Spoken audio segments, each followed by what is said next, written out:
Hey everybody, I'm coming to you from the Kettle Run battlefield in Northern Virginia. Kettle Run is a battle that is fought August 27th, 1862, and just so happens we're here on August 27th, 2023. So today is the anniversary of the battle. Behind me is the Alabama Cemetery. This cemetery is the only cemetery that's positively identified on this battlefield for burials of soldiers. They positively identified this as the location of the soldiers from Alabama that were buried. There are other locations throughout of soldiers from North Carolina, Virginia, and other places, Union soldiers too, I'm sure, but they have not been able to positively identify those. This is within the park boundary, so this is fully protected. The Battle of Kettle Run, this Kettle Run battlefield, is part of a larger park known as the Bristow Station Battlefield Park, and the area we're in is known as Bristow Station. Throughout 1861 to 1865, tens of thousands of troops are going to march through this area. And the Confederates are actually going to establish a camp here called Camp Jones in November of 61. That camp, the Confederates will leave that, and then the Union forces will move in and they will make other camps around the area. But let's get into the battle. The Battle of Kettle Run. Kettle Run is a small overlooked battle. It's part of the Second Manassas or Second Bull Run campaign. And it pits Stonewall Jackson against John Pope. Now, Lee has beaten back McClellan down on the peninsula. McClellan has retreated to Harrison's Landing, and Lee decides to send Jackson north to attack John Pope.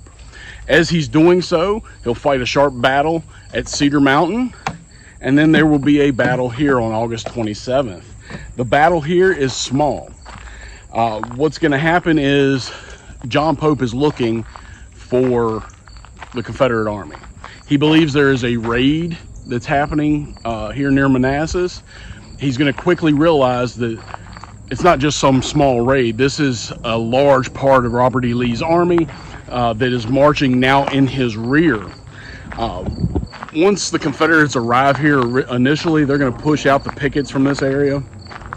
But on the 27th, around 2 p.m., a division under Joseph Hooker is going to be marching to join Pope. As Hooker is marching up that way, he is tasked with retaking the railroad area here and recapturing this Kettle Run area. Hooker is going to meet Richard Ewell in this area, and a sharp battle is going to take place. Now, the battle is not massive. The casualties aren't massive, but if we were to break it down and look at it, we can see that this is a very sharp fight, and the casualties, for as small of a fight as it is, are actually pretty bad. The Confederates, during this, they will win this battle and continue to be in the rear of John Pope's army of Virginia. The Confederates will suffer about 176 casualties during the Battle of Kettle Run. The Federals, more than 300. Some of the units in Hooker's division are going to lose more than 50% of their strength. When you think about that, that means basically those units are almost going to cease to exist. Once you get past that 50% mark, it's very hard to have a cohesive unit that can fight. So, very sharp, deadly battle here at Kettle Run in 1862. Now, as I said, this is part of a larger battlefield park. Bristow Station is an area, and so there will be another battle here in 1863 at Bristow Station.